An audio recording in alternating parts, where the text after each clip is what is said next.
12 साल का ये जातक है और उज्ज्वल भविष्य की कामना है।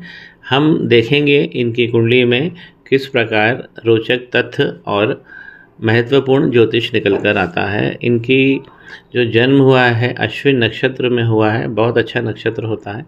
महादशा जो है 2036 तक शुक्र की चलेगी, गोल्डन दशा है, महादशा है 2016 से 2036। ये बच्चा 12 साल का है, तो अभी ये दशा चल रही है और 2036 तक आते आते इसके हाथ में इतनी सारी चीज़ें हो जाएंगी कि इसे आगे देखना नहीं पड़ेगा। ये शुक्र इनके 7वें घर में बैठे हैं, लक्ष्मी नारायण योग लगाया है। शुक्र अपनी ही राशि 7 नंबर तुला राशि में बैठे हुए हैं, तो धन की कोई दिक्कत होगी नहीं और आगे भी ये अच्छा धन कमाएंगे। और 2036 तक इसके पास सब कुछ हो जाएगा जो जो ये सपने देखता है। यहाँ पर सूर्य नीच के हो गए हैं, इसे मैनेज करना है, क्योंकि लक्ष्मी नारायण योग जो है ये भाव नहीं दे पाएगा। क्योंकि अगर इस बच्चे को बड़ा धन चाहिए है और यही चीज़ जो इनके परिवार में जो ओनरशिप्स हैं, तो उनके फादर को भी ये दिक्कत देंगे क्योंकि सूर्य नीच के हैं। अब सूर्य 7वें घर में नीच के हो जाते हैं, ठीक है। ये 7वां घर क्या है? हमारे पार्टनर का घर है, हमारी वाइफ का घर है। और जो भी हम समीकरण बनाते हैं, व्यापारिक समीकरण या सोशल कॉन्टेक्स्ट जो भी हमारे होते हैं, जिस प्रकार हम प्रस्तुति करते हैं या हम जैसे हम जो लिविंग जो है हमारी जिस पर चलती है, 7वां घर हमें ये दिखाता है। तो व्यापारिक संबंध वगैरह को दिखाता है। सूर्य नीच के हैं, गड़बड़ करेंगे। तो यहाँ पर 2 चीज़ें बहुत अच्छी है, डिग्री शुक्र की और बुध की बहुत अच्छी है। सूर्य और मरकरी का बुधादित्य योग भी लगा हुआ है, तो ये भी बहुत अच्छा होता है। बुद्धि से व्यक्ति श्रेष्ठ होता है, लेकिन सूर्य नीच के हो गए, तो सूर्य पे यहाँ पर काम करना है।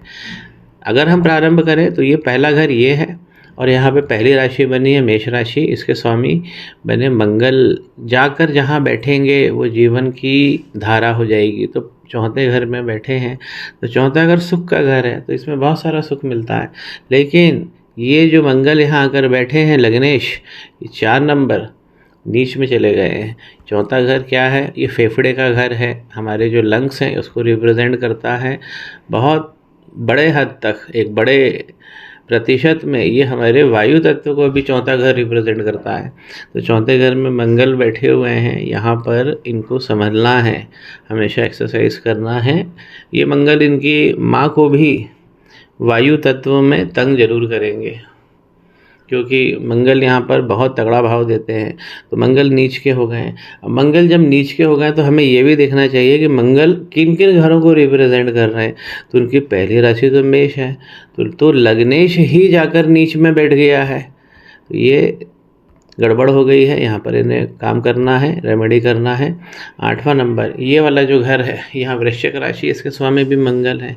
तो 8वें का जो स्वामी होता है वो मौत के कुएं में मोटरसाइकिल चलाने वाला होता है और बाकी ग्रह उसको देखते हैं। तो 8वें नंबर यानी वृश्चिक राशि के स्वामी मंगल यहाँ पर एक मेजर रोल प्ले कर रहे हैं, जाकर 4थे भाव में बैठे हैं। तो 8वें का स्वामी जहाँ जाकर बैठेगा उत्पात कर देगा। तो देखिए सुख में इनकी बाधा आ रही है और माता के सुख में भी इनको बाधा आ रही है। मंगल नीच के हैं, मांगलिक दोष इनको बहुत तगड़ा लगा है। जब भी इस बच्चे का विवाह होगा तो कोशिश करें कि लड़की मांगलिक ही हो, तो ये अच्छा रहेगा। दूसरा, इनकी कुंडली में जुपिटर बहुत अच्छी जगह बैठे हुए हैं, पहले ही घर में बैठे हैं और मेष राशि है यहाँ पे। लेकिन अगर मंगल पे काम करेंगे तो ये घर मजबूत हो जाएगा, तो गुरु को भी, बृहस्पति भगवान को भी बहुत इजाफा मिलेगा पावर में। तो 5वां घर, 7वां घर और 9वां घर ये मजबूत कर देंगे, और ये तो कर ही रहे हैं दृष्टि डालकर। तो लेकिन जिस घर में ये बैठे हुए वो घर पीड़ित है, क्योंकि 1 नंबर इसके स्वामी मंगल 4थे घर में बैठे। इस पे काम करना है, सूर्य पे काम करना है, तो लक्ष्मी नारायण योग बहुत अच्छा हो जाएगा। एक बात जो महत्वपूर्ण है, देखिए राहु 8वें घर में बैठे हैं और मंगल की राशि में बैठे हैं। 8वां घर गुप्त स्थान है, ये हमें बड़ा धन भी देता है और बड़ा लॉस भी देता है। यूरिनरी ट्रैक इन्फेक्शन, ये बड़े कॉमन चीज़ होती है इसके अंदर। तो हमारे जो गुप्तांग है उनका विशेष ख्याल रखना पड़ता है वहाँ से। या हम जैसे जो हमारी लोअर इंटेस्टाइन है, कमर के नीचे का जो हिस्सा, प्लेट के नीचे का जो हिस्सा है, डिस्क के आसपास का जो हिस्सा होता है वो प्रभावित होता है। तो यहाँ पर राहु और केतु जो यहाँ बैठे हुए हैं, ये एक्चुअल क्या है, ऑपोजिट राशि में बैठे हैं। केतु को यहाँ होना चाहिए था और राहु भगवान को ऊपर होना चाहिए था। एक अगर बहुत समअप करें तो पहले घर का लग्नेश गड़बड़ नहीं होना चाहिए, क्योंकि लग्नेश हमारा स्टेडियम है, हमारी प्रस्तुति है। राशि इनकी सिंह राशि आ रही है। दूसरा पॉइंट जो हम देखते हैं कि धन का स्वामी क्या कर रहा है, 2 नंबर यानी वृषभ राशि, इसके स्वामी जो 7वें घर में बैठे हैं, लक्ष्मी नारायण योग लगा, इसलिए धनेश बहुत अच्छी स्थान में बैठे हैं। और केतु जब भी दूसरे घर में बैठते हैं तो प्रारंभिक दिक्कत देते हैं, लेकिन बाद में व्यक्ति माया से धन कमाता है। उसका प्रभाव इतना होता है कि वो अपने प्रभाव से भी कमा लेता है पैसा। इसको हम बिजनेस में ट्रेडमार्क या गुडविल, लोगो, ये कॉपी पेटेंट, ये सब जो जिस प्रकार के आपको ये विषय सुनने को मिलते हैं, ये केतु देते हैं, प्रदान करते हैं यहाँ पर। तो यहाँ पे राहु भगवान को मैंने खास करना है, तो और सूर्य और मंगल पे काम करना है। 2 बात और उल्लेखनीय है कि यहाँ पर सूर्य नीच के हैं और पर जो शनि और राहु बैठे हुए हैं, 6ठे स्थान के शनि जो है अच्छी स्थिति में बैठे हुए हैं, कन्या राशि में बैठे हुए हैं और 11 और 10 इन दोनों घरों को रिप्रेजेंट कर रहे हैं। लेकिन जब भी कर्मेश जब भी 6ठे घर जाता है तो हमको मैनेज करना पड़ता है। वैसे शनि भगवान की स्थिति अच्छी है, धनदायक है। 6ठे घर में जब भी शनि बैठेंगे तो पैरों की चोट जरूर देते हैं, तो हमें शनि भगवान पे रेमेडी कर लेना चाहिए। शनि और राहु भगवान ने क्या किया है, दोनों तरफ आकर इस घर को पाप कर्तरी में डाल दिया है। तो दोनों तरफ पाप के प्लैनेट बैठ गए, इसलिए 7वां घर ज़्यादा डैमेज हो गया।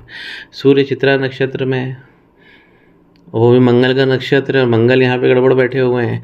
तो ये बात ध्यान रखने योग है कि जब ये बालक 21 साल का होगा तो पिता पे ये उस मारक समय होगा, 27 पे बहुत मारक समय होगा और 42 पे जब ये बच्चा आगे अपनी आयु में बढ़ेगा। लेकिन जब हम इसको रेमेडी को करते हैं तो हम उस चीज़ से मुक्त हो जाते हैं। तो ये पाप कर्तरी में हो गया, ये समझिए।